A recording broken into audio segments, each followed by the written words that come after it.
Well, this morning, ending August, we're wrapping up our series that we've been in for the last few weeks, The Greatest Stories Ever Told. We've been looking at Jesus' parables. We've been hearing from a variety of different speakers, in-house speakers, and it has been great for me to be able to listen to that and hear that. I hope that has been something that you've been able to find value in as well. But we've been looking at the parables of Jesus, because that's the primary means through which he chose to communicate his theology, his lessons, is through these parables. And now last week, if you weren't with us, if you didn't stick around, if you didn't hear, if you don't have email, whatever, we voted last week and passed overwhelmingly some new church bylaws, governmental structure.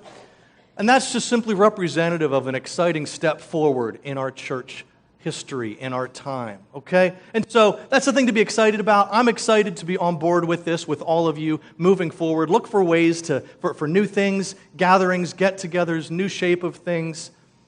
And it's an exciting time to be a part of North Hills Christian Church. So as we close out the series this morning, we're gonna look at a parable that I believe is going to challenge some of us. And we're not going to shy away from that challenge.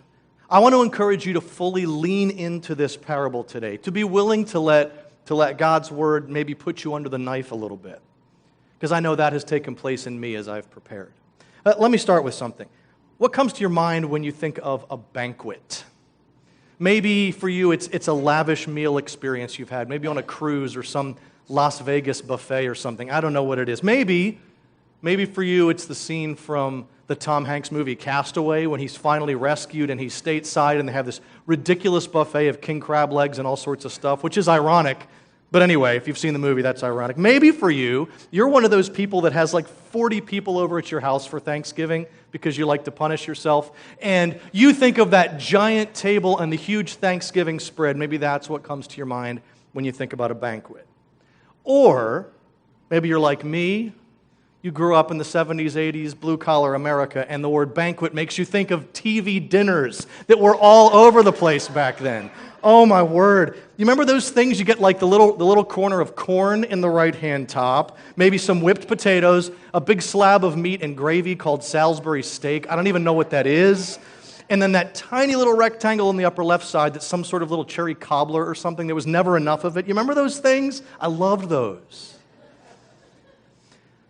Another thing, though, that I think of when I think of a banquet is I remember a place that we went to when we lived up near Cranberry. There was a restaurant up there. I remember the first time I took my kids there, it was just me and the kids. They were like 4. Dynasty International Buffet. Now, a lot of you have probably been to a place like this, right? It's this huge kind of generic Asian buffet. Kids are charged by their age. So when they were 4, they were like $1.60 a piece. I don't know how they do that. But it's an absolutely ridiculous spread of food. And I go in thinking, how do we pay for all? How do the few people eating pay for all this? You got the giant salad bar. You have every standard Asian buffet fare you could imagine. There's like 6 soups. There's noodles and rices and dumplings and pot stickers and every kind of fish and shrimp. So much stuff. There's even a section for the picky young kids. You got the slabs of frozen pizzas over here and chicken nuggets and fries and all that stuff. Everything. And then there's a little hibachi bar in the back left-hand side where you pick your uncooked veggies and meat, and the chef cooks them for you on a big circular thing with some custom sauces. And then over on the back left-hand side is a sushi bar with like 20 different kinds of sushi, all unlimited. Now listen, I love sushi. And I know you sushi purists out there, you don't have to give me the whole, oh, that's trash sushi presentation, okay? I get it. I've done the little clamshell sushi things at Giant Eagle. This was better than that. But people, it's $7.50 for all you can eat. Come on now. What do you expect? Anyway, we go there. First time, my kids start walking around, and it's like taking Amish children and putting them in a room full of televisions. Like they're shaking, their eyes are wide, they're looking at all this food. And I got out of there for like under $15, including the tip. That was an important day. That was a place that kind of became a family place to go to over the years until the health department shut them down a few years ago at least. But that's a different story. Anyway, Luke 14, Jesus has quite a bit to communicate about banquets. And like so many other of his parables, he's communicating truth about God's kingdom here on earth. What we're called to do and who we're called to be here on planet Earth, his hands and feet. but he's also simultaneously communicating truth about the bigger picture of his eternal kingdom. And Jesus uses language about a grand banquet to communicate that.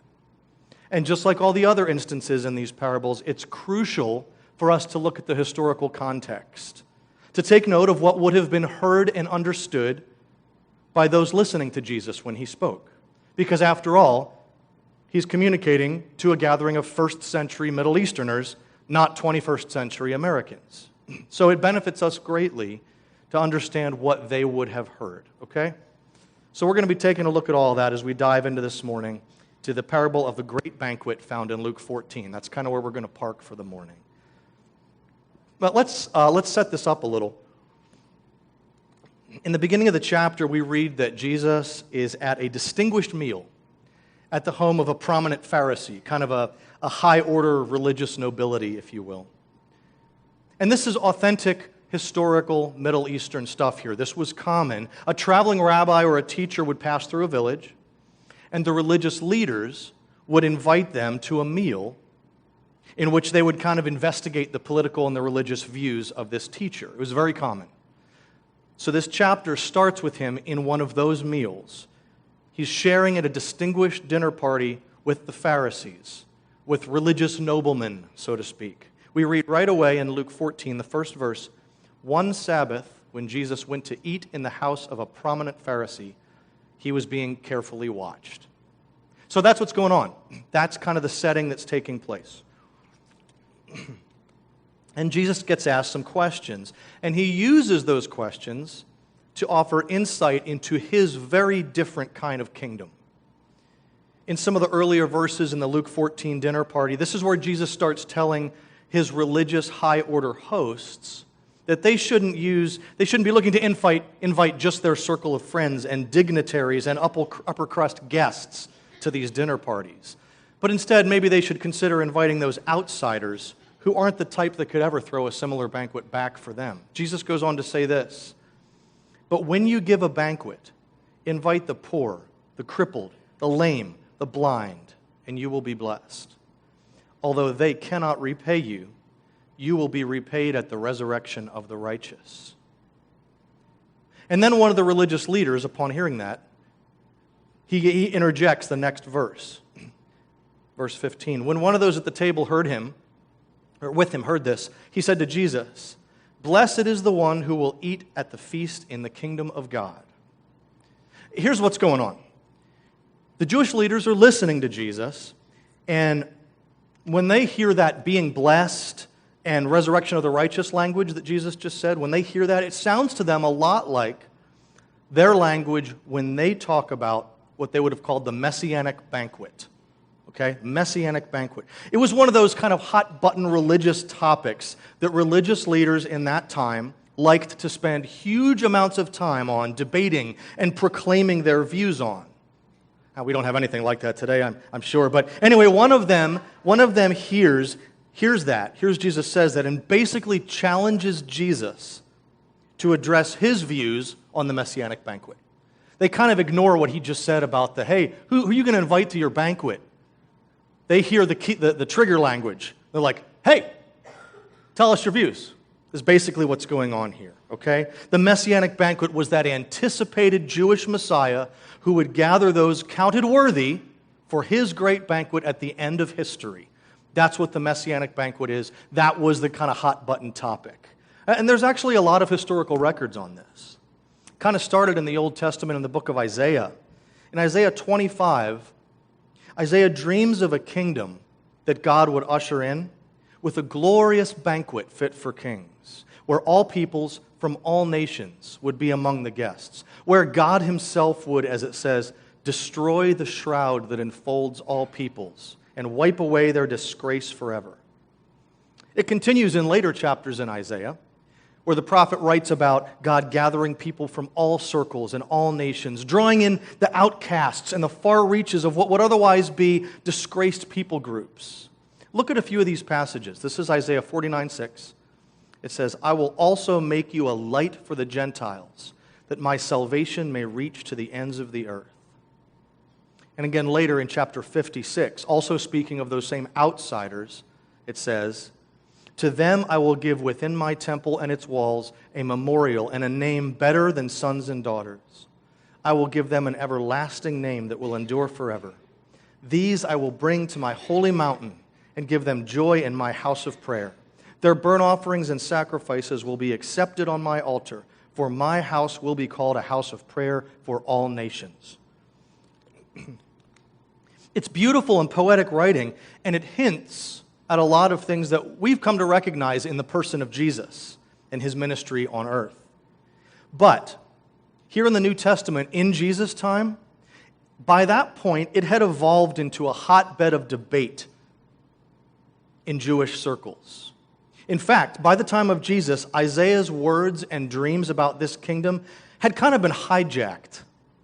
Religious thinkers of the day basically reworked it to make it fit their own beliefs, their own status, and their own benefit. There are historical Jewish writings of that time that indicate that the Jews had essentially so reworked this idea from Isaiah to believe that the Messianic banquet was still only for themselves, the most pious Jewish rule keepers, and that the outcasts and the Gentiles and any other outsiders would be disgraced, would be punished, would be ushered into eternal death and separation from God. They had twisted God's words into something that served themselves, that upheld their status, that reinforced what they already believed. And that is exactly why Jesus had to take that challenge that he was given and drop the parable we're going to look at today. He had to address God's true heart on who was invited to his great banquet. Because he's sitting at a gathering with self-righteous and self-celebrating religious insiders who had twisted the meaning of God's word into something that served themselves. How could they do that? Church, I'm going to warn you, and I'm going to tell you, religious people, people of faith, have been doing that since the beginning of time. Because it's what our human inclination does. If we don't guard carefully, we make God's word and God's heart into something that simply reinforces our own beliefs and our own well-being. We minimize, we rewrite the parts that are inconsistent with our frame of reference. We make God's word conform to us instead of allowing ourselves to conform to his word. And we are all guilty at some level. We have all in some way limited God's dreams and his heart and his reach of his kingdom. And Jesus knew that. It's why his parable was just as much for the first century high-order religious dinner party guests and for us sitting in these pews this morning. So that's what I want to be able to talk about this morning. Let's jump into the parable itself. Starts in verse 16. Jesus replied, "A certain man was preparing a great banquet and invited many guests. At the time of the banquet, he sent his servant to tell those who had been invited, 'Come, for everything is now ready.' But they all alike began to make excuses. The first said, 'I have just bought a field. I must go and see it. Please excuse me.' Another said, 'I have just bought 5 yoke of oxen, and I'm on my way to try them out. Please excuse me.'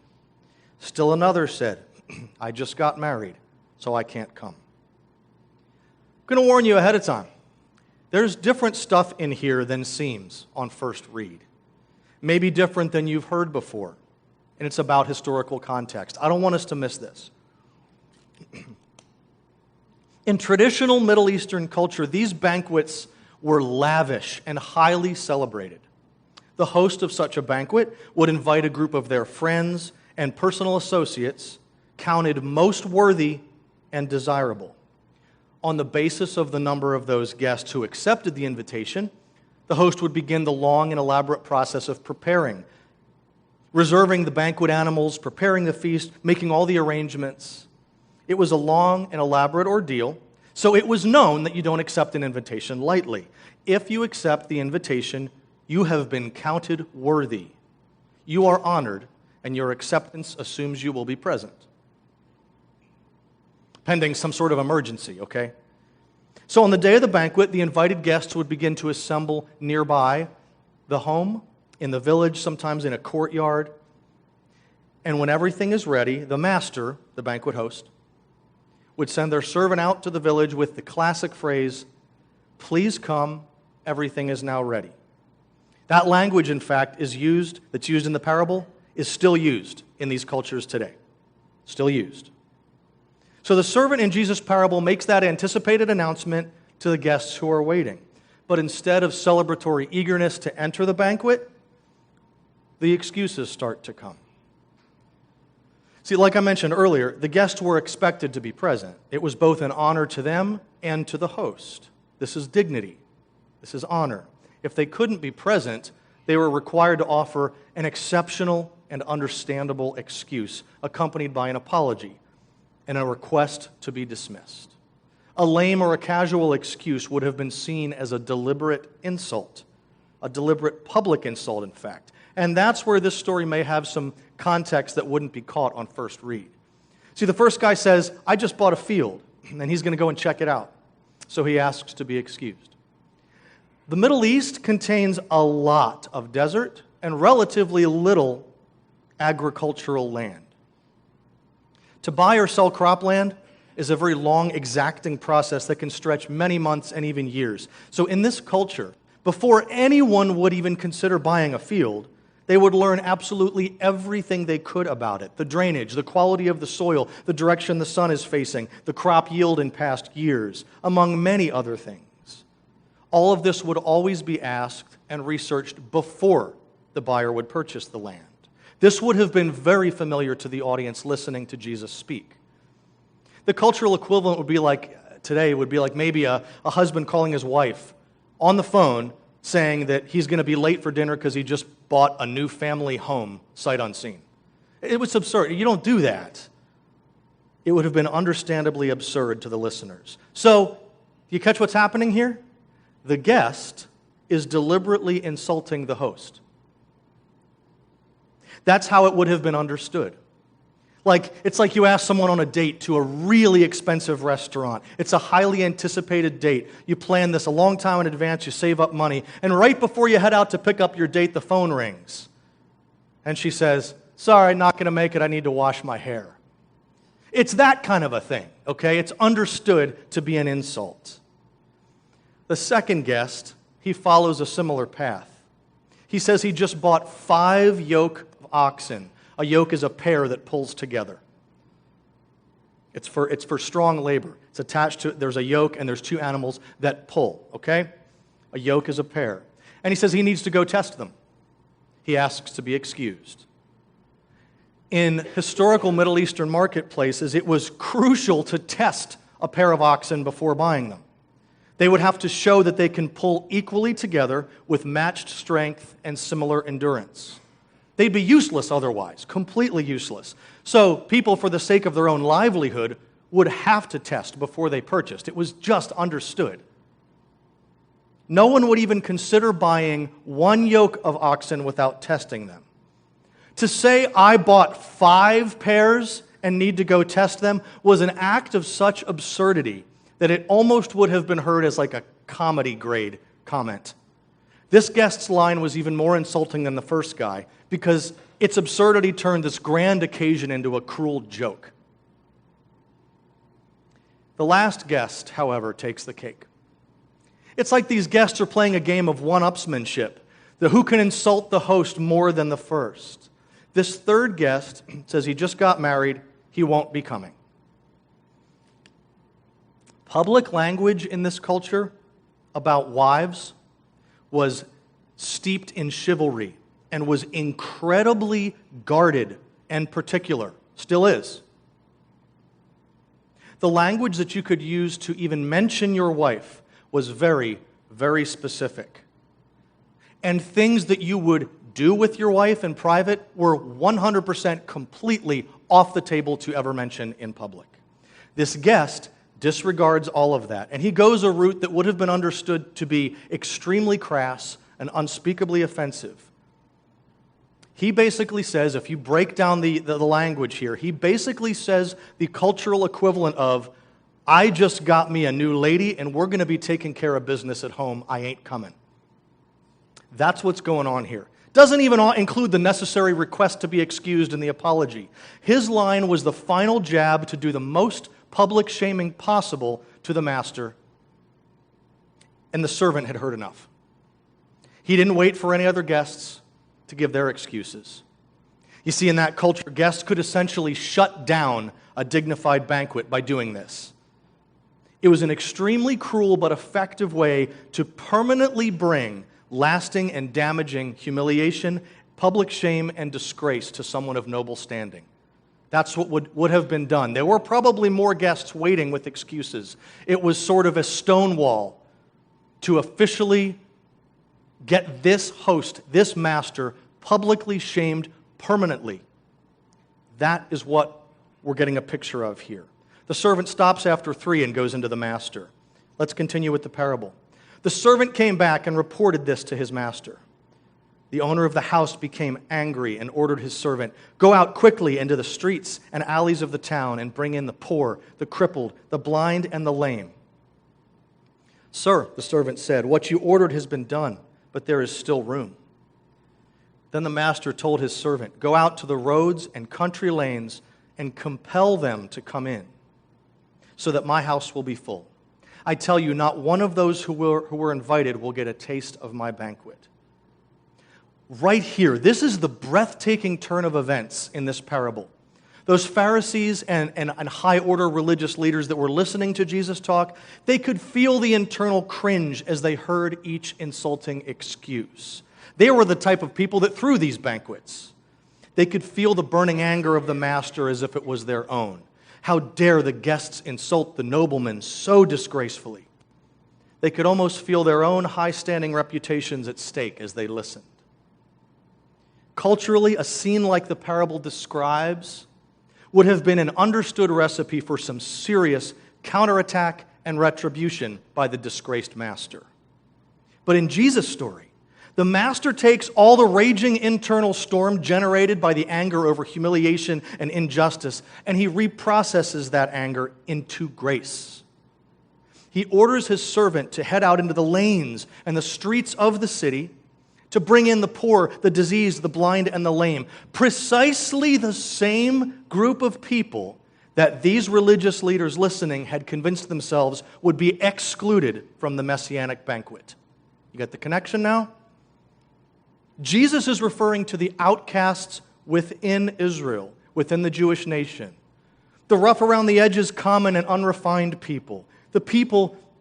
These people were now welcomed to the banquet, even though in that culture and religious framework, they were not counted worthy to be seated with such a noble host, and they would be unable to reciprocate with a similar banquet to show the expected honor back to the host. But there's even more. After some of those people respond to the invitation, the servant points out to the master, "Sir, we've brought in some of those people, but there's still room at your banquet." And then the master gives the final order for the servant to go even further out, beyond the village and its boundaries, out to the byways and the lanes that would be occupied by those passing from outside regions. He tells the servant to compel them to come in.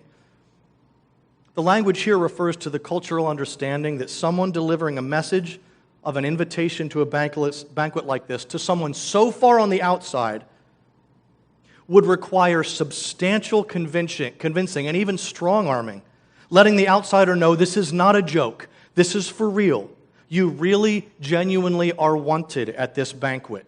Not just a, "Hey, we got some extra food back over there, you can come and get some if you want." Not that. But you are desired. You will be honored. These far, far outsiders are receiving the same distinguished invitation as the original high society dignitaries. Jesus here is restoring Isaiah's original dream, God's dream, for God's grace and mercy and abundance to be lavished upon those not only outcast within Israel and Jewish culture, but to those outside Israel. This is Paul and his workers going to the non-Jewish Gentile world with the message of Jesus.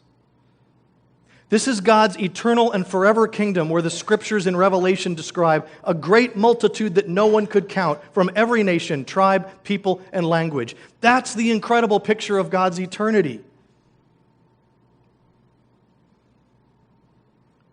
But we, in our frame of reference, we maybe imagine that eternity is going to look like a gathering of mostly suburban white Caucasian people with a few others peppered in. We're in for a surprise, I guarantee you. But that's not all this is. That's not all this parable is. And this is our big one for us this morning, for me. Look at the last verse of our parable again, verse 24. I tell you, not one of those who were invited will get a taste of my banquet. Here's why this is worth noting. All through the parable, when Jesus uses the word you, he uses the singular word, the master talking to his servant. But right at this point, when Jesus says, I tell you, the language switches and he uses the plural. He is at that moment switching from the master in the parable talking to his servant to himself, Jesus, addressing the Pharisees, the dignitaries around the table in this room. And he cuts a cold truth that he dumps in their laps, making an instant connection to the parable he just told. Jesus is basically saying, your self-importance and your self-righteousness and your self-celebration that pushes away the outcasts and the outsiders, it disgraces the heart of God. It's what Eric Wong talked to us about last week in the parable of the Good Samaritan, when he challenged us all to answer the question, who is our neighbor? There are outcasts and marginalized people all around us. And this parable, this last verse would challenge us and say that our self-serving banquet behavior, it might be a disgrace to the heart of God, but it will never shut down his banquet. Church, here's our charge. We must live out the good news of Jesus and of his banquet to those in the fringes. We must engage ourselves with those that our suburban status quo would call unworthy and unlovable.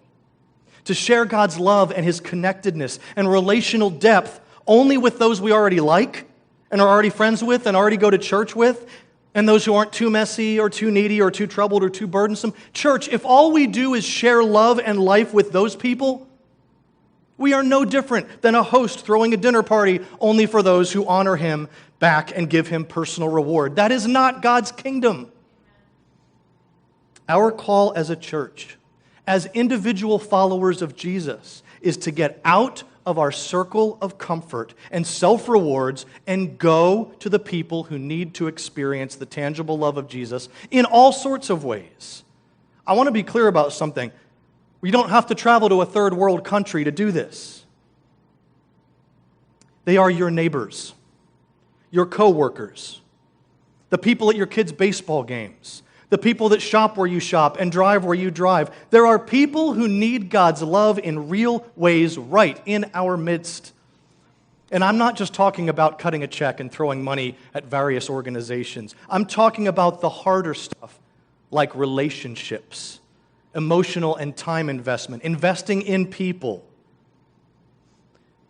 This is why you look at your program every week and you see things like the Backpack Initiative, the year-wide ministry of Operation Christmas Child, Days for Girls. It's because that's what the church does. But this morning, I want to put a little more meat on those bones. I've asked Katie to close us out by sharing a little bit about the Backpack Initiative. That maybe you've heard a little bit about it over the years. Maybe it's relatively new to you. But either way, you need to listen, okay? We have some fantastic opportunities through this program right here to people in our own backyards, to families that our kids go to school with, people in our own neighborhoods, and Jesus calls them to invite us to his banquet. Katie?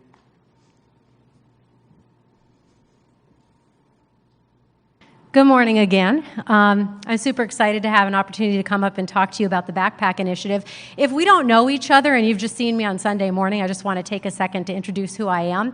My name is Katie Knox, and I'm the Family Life Director. I've been a member at this church for about the past 16 years and have been employed in some capacity working with kids and families for the past 13. James is my husband. Might have seen him up here playing the guitar this morning. We have 4 kids ranging in age from 10 to 18, and we just sent our oldest off to college on Wednesday. So if I seem disoriented or start bawling in the middle of this, you'll know exactly why.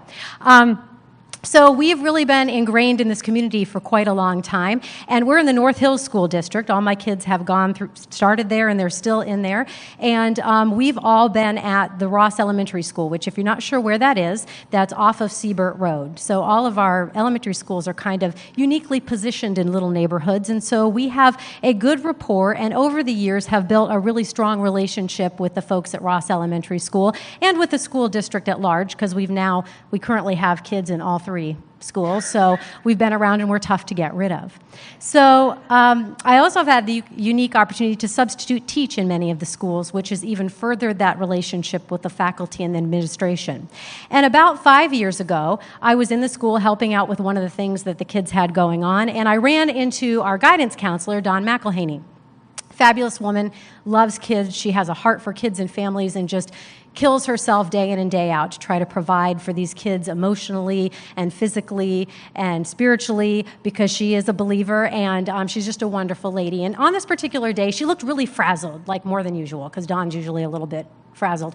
And so I stopped her and I said, "Dawn, what's going on? Is everything okay?" And she said, "I'm just feeling overwhelmed." And I was like, "Well, what's going on? Tell me what's going on." She said, "Well, we do this backpack initiative, and I kind of knew a little bit about it, but not really. And we're packing this food for kids, and I'm trying to get all this done." And I said, "Well, slow down. Tell me a little bit about the backpack initiative." She said, "Well, back in 2012, a couple of the guidance counselors at the high school noticed there was a need for some of our kids, because we do have kids in the North Hills School District whose families are homeless, and that's an increasing number. We do have 1 out of 4 students at in the North Hills School District that qualify for either free or reduced lunches." Okay? So there is a need. So she said, "We have these kids that get their free and reduced lunches during the week while they're here at school. But then we're hearing that they're coming back into school on Monday, and these kids have either not had the financial resources to be fed over the weekend, or in some cases, they don't have good support at home and no one is taking the time to feed them." So they started this program. There was a foundation developed based on donations to try to generate donations so they could fill bags with single-serve items and send them home to the kids during the weekend. So this became the responsibility of the guidance counselors in the individual schools. And you can only imagine, if you've ever spent any time in an elementary school, teachers either have like this look of joy on their face or they're completely overwhelmed. And so Dawn is running around trying to pack bags for the kids in need at her school in a closet. So she's got all the food in a closet, and she's got bins in a closet, and she's in there in between trying to work with kids, stressed out, trying to fill these bags, and then stealthily creep through the halls to the lockers of the kids to secretly put the food in the backpacks, which is how they got the term backpack initiative, so that they could take them home and the rest of their peers would not know that they were in need. And she was completely overwhelmed. And I don't know if you know me, I'm pretty reactionary. I don't always think things through. And I do love to help. So I looked at her, and all of a sudden out of my mouth spilled the words, "We can do that." And I said, "We can do that, not just for you," because I'm imagining that every other guidance counselor at all of the other 3 schools is doing the same thing. So we'll take yours, and we'll do everybody else's. And then I stopped and thought about what I just said. No, I'm just kidding. And because this church is what this church is, I made a couple phone calls to Lisa and Linnell and some other people, and within 3 hours, we had removed all of the food out of Ross Elementary School, taken my office, which was once in this back hallway, completely turned it into a pantry, got shelving from Home Depot, and we were in business. And then I had to stop and think who the heck was going to pack all the bags and deliver them, because there is a lot that goes into that. And it was awesome. Everybody came together. We had it all set up. The look on Dawn's face, I can just picture her face and can't even really describe. She was so overjoyed that this was going to be taken off of her plate. Not that she didn't love these kids, but she just did not have the time to meet their needs in the way she wanted to, and know with confidence that it was going to be covered. Was such a blessing to her. And when I run into her today, every time I talk to her, she says the same words over and over again. It is such a blessing that your church has taken that on. And we did take that on, and we always got the packing done. There are a lot of components that go into what happens, right? So I have to order the food. from the foundation and get it from Sam's Club. It has to be delivered here. It has to be filled into the pantry. Then people have to come and pack it, and then we have to get the food back to the elementary schools, and we do this every week. So when we started, we were doing 300 bags a week and delivering it to the elementary schools. Well, as we got started, it became apparent to me that we're near Ross Elementary and we're near McIntyre Elementary. We're not really near Highcliffe Elementary or Westview. And Westview has the greatest need because they're closer to the city. And so my goal was to encourage other churches to own the schools in their own neighborhoods, right? To take care of their own kids in their own neighborhoods. Not that we didn't want to do it, but why would we want to hog all that fun, right? So Highland Presbyterian reached out to me, and over the course of 2 years, we not only mentored them to pack, they came and packed out of our pantry, but they opened their own pantry, and they now serve the kids of Westview Elementary, and we still continue to this day serve the kids of Highcliffe Elementary, McIntyre Elementary, and Ross Elementary, and we now churn out about 100 bags per week. And I want you guys to start make your way down here. I said before that 1 in 4 kids in the North Hills School District qualifies for free or reduced lunches. Okay, so that's quite a large number of kids. So in the course of a year, we deliver more than 72,000 items of food to kids in our school district, okay? About 2,000 a week. This is this cart that Villa and Asher rolling down here. This is what it looks like, the amount of food that we need to feed our kids for 1 week. That bill at Sam's is about $700 a week is what it takes to feed those kids. It's a lot. If you've ever been down there and packed and see the amount of trash we generate, it's impressive, right? And that's just for a week or two, right? So the project was great. People were getting on board. Girl Scout and Boy Scout troops have been coming in weekly to pack. We're including the whole community in doing this. We had 2 enormous back-to-school bashes where we're providing school supplies and doing all this extra things for these groups. And it was wonderful. And then we started to think about it. Hold on a second. I don't know, my kids just went back to school. I don't know what your house looks like in terms of your pantry in the summer.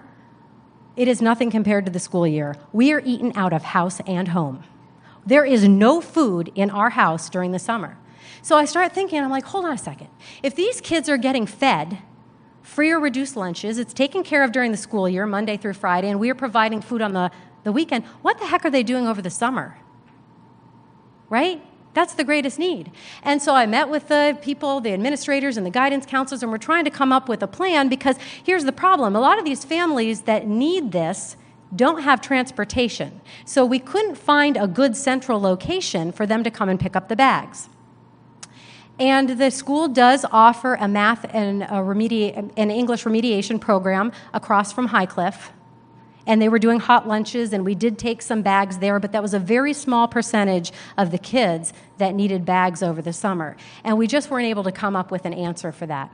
So several months ago, a woman named Lynn Shuley approached me, and she started an organization called North Hills Cares. And they are reaching not kids just in the North Hills School District, but all across the North Hills, providing calculators, kids' needs for school. Basically, you go to them with a need, and they mobilize people and figure out a way to make it happen. And they reestablished a national lunch program, hot lunch program over the summer, and they were serving lunches to families, students, out of a church in Westview.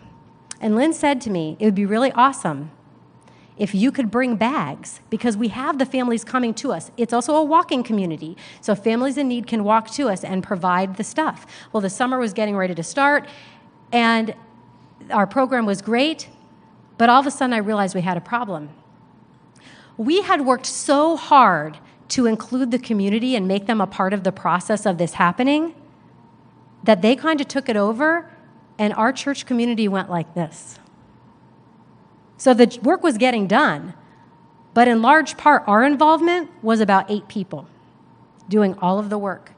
And we had all been able to go like this while the work was getting done. I didn't have the resources, financial resources to pack the bags.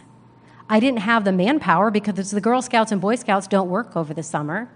And I hadn't had an opportunity to talk to people to do delivery, to sign up, because we didn't have that many people in this building invested in this program to be able to have folks that were available to do that. And so the summer went by, and the kids went without food.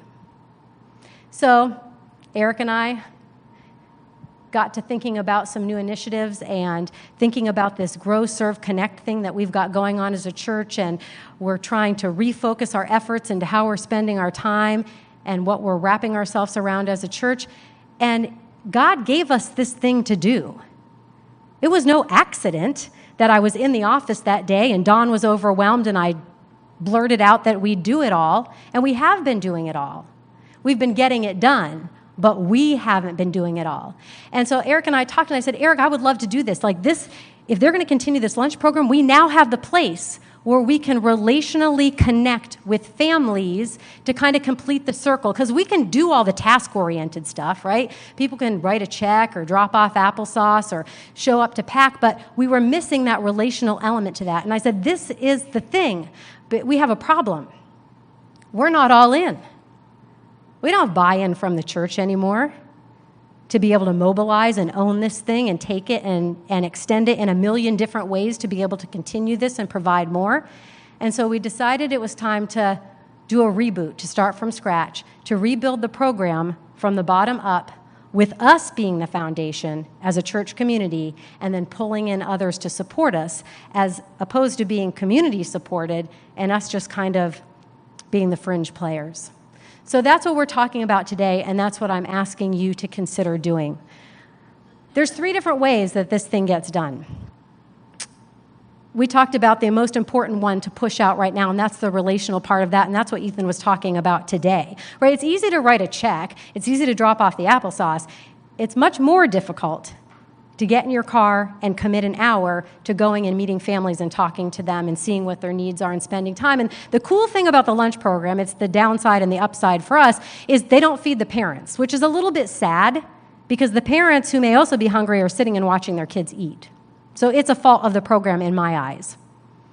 The good thing is those parents are sitting watching their kids eat, and we have a captive audience and an opportunity to sit down and to spend time with them. Lisa, Linnell, some other folks, we went down when they were doing it across from High Cliff, and they were making us cookies. Like, they were so grateful to have this resource. These are not scary people that don't want to talk to you and get to know you, right? They might be the people that live next door. It's anonymous. The Backpack Initiative is no questions asked. If a family says that they have the need, we just fill the need. And I think you'd be surprised to find out who actually has that need. So this is what I'm asking you to consider as we move forth from today, and as a church we try to refocus our efforts and really own the Backpack Initiative as our thing. Will you be able to, are you willing to do the relational part of it?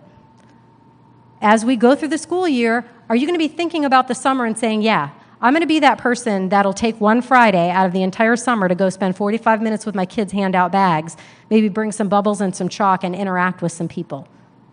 Maybe I'm going to be the person that invites the Girl Scout, Boy Scout troop to come in, and they're going to do a little something extra and put together, Valentine's bags or write some special notes so these kids know that we love them beyond just serving the food. Maybe that's the way you're going to help, right? You're creating relationships with people. The second thing is the financial, and we always need that. So it came to my attention last week when I was meeting with guidance counselors and administrators that foundation is not a bottomless pit of money. In fact, there's many weeks when I put in an order where they're looking and going, I hope somebody's going to make a donation this week. I'm hoping the baseball team's going to do that food collection thing over at the Costco so I have enough food to send to Katie so Katie can get all the bags packed so we can get them out. Okay? So maybe your way is writing a check.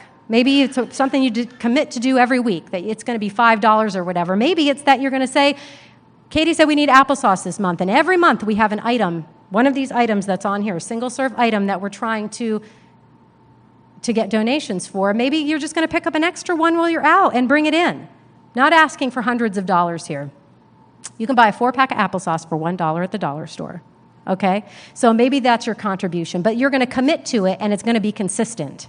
Because I know as a church, I'd love a day where I never had to ask the foundation for money because we were providing all the food that was needed for those kids. And I know we have the resources and the means to do it. The third thing is the physical part. And you're going to get a chance to put that into action today. Aren't you excited? I know you are. Okay. The physical part is food has to be picked up at the Sam's Club. And at one point I was doing this by myself, which is a lot of hours during the week, if you add it all up, to place the order to go pick the food up, to bring it to the pantry, to have it ready. There's other people that are required to kind of set the pantry up. There are other people that are required to pack and others to deliver. And what we're going to practice today is the packing. And I'm going to ask you guys to roll this back out and to get it downstairs and get ready. So I talked to Ethan last week, and I'm like, I can't think of a way to take this thing that we've already been doing and to ramp it up to the next level and to make it our new norm as a church. Like, how do we make that our new normal? How do we make it a part of our culture? How do we make it a part of just what we do on Sunday? We pack every Sunday. It takes about 5 minutes to go down and pack a bag. And actually, it's a lot of fun. Maybe it's something that you can commit to do every Sunday. Maybe you'll do it every other.